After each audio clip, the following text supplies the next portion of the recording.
പൈവളികി ഗ്രാമപഞ്ചായത്തിലെ standing committee തെരഞ്ഞെടുപ്പിൽ അപ്രതീക്ഷിതമായ രാഷ്ട്രീയ അട്ടിമറി. മുസ്ലിം ലീഗ് അംഗത്തിന്റെ നിർണായക വോട്ടിന്റെ പിൻബലത്തോടെ ബിജെപി അംഗം സിപിഐഎം സ്ഥാനാർത്ഥിയെ പരാജയപ്പെടുത്തി. ഇത് വരും ദിവസങ്ങളിലെ രാഷ്ട്രീയ ചർച്ചകൾക്കും വഴിമരുന്നിട്ടു. ദിസ് ന്യൂസ് സ്പോൺസർഡ് ബൈ ഗുണമേന്മയോട് കൂടിയ ഉൽപ്പന്നങ്ങൾ മിതമായ നിരക്കിൽ Sreekrishna hardwares, MG road, Kasaragod. Paivalike ഗ്രാമപഞ്ചായത്തിൽ നടന്ന ആരോഗ്യ വിദ്യാഭ്യാസ സ്റ്റാൻഡിംഗ് കമ്മിറ്റി ചെയർപേഴ്സൺ തെരഞ്ഞെടുപ്പിലാണ് രാഷ്ട്രീയ അട്ടിമറി നടന്നത്. മുസ്ലിം ലീഗ് അംഗത്തിന്റെ നിർണായകമായ വോട്ടിന്റെ പിൻബലത്തിലാണ് ബിജെപി സ്ഥാനാർത്ഥി സിപിഎം സ്ഥാനാർത്ഥിയെ പരാജയപ്പെടുത്തിയത്. മൊത്തം 5 അംഗങ്ങളാണ് വോട്ടെടുപ്പിൽ പങ്കെടുത്തത്. ഇതിൽ കടങ്കടി വാർഡിൽ നിന്നുള്ള മുസ്ലിം ലീഗ് അംഗമായ മൈമുനത്തിൽ മിസ്രിയയാണ് ബിജെപി സ്ഥാനാർത്ഥിയായ സുമന ജി ഭട്ടിന് വോട്ട് രേഖപ്പെടുത്തിയത്. ഇതോടെ സുമനയ്ക്ക് 3 വോട്ടുകളും സിപിഎം സ്ഥാനാർത്ഥിയായ ദിനേശ്വരി നാഗേഷിന് 2 വോട്ടുകളും ലഭിച്ചു. ഇതോടെ പൈവളികി ഗ്രാമപഞ്ചായത്തിലെ പുതിയ ആരോഗ്യ വിദ്യാഭ്യാസ സ്റ്റാൻഡിംഗ് കമ്മിറ്റി ചെയർപേഴ്സണായി സുമന ജി ഭട്ട് തെരഞ്ഞെടുക്കപ്പെട്ടു. പഞ്ചായത്ത് തലങ്ങളിൽ ബിജെപിയും UDF തമ്മിലുള്ള തന്ത്രപരമായ സഹകരണമാണ് ഈ ഫലത്തിലൂടെ വീണ്ടും അനാവരണം ചെയ്യപ്പെട്ടിരിക്കുന്നതെന്നാണ് രാഷ്ട്രീയ വൃത്തങ്ങൾ പറയുന്നത്.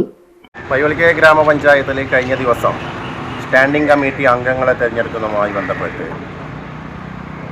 മുസ്ലിം ലീഗിൻ്റെ 2 അംഗങ്ങളും കോൺഗ്രസിൻ്റെ 2 അംഗങ്ങളും BJPക്ക് വോട്ട് ചെയ്ത് ഒരു BJPയുടെ അംഗത്തെ അധികമായി സ്റ്റാൻഡിംഗ് കമ്മിറ്റിയിലേക്ക് തിരഞ്ഞെടുക്കുന്ന സംഭവം ഉണ്ടായി.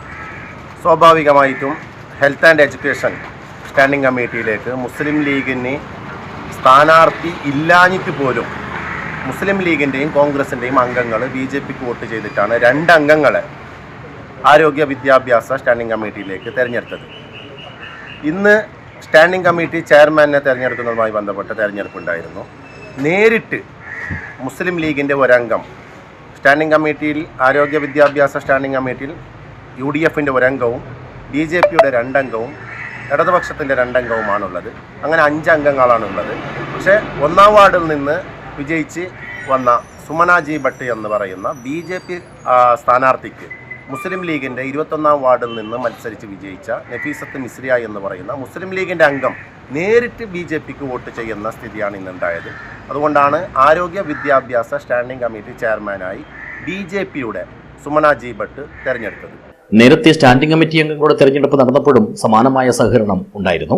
അന്ന് 4 UDF അംഗങ്ങളാണ് BJPക്ക് അനുകൂലമായി വോട്ട് ചെയ്തത്.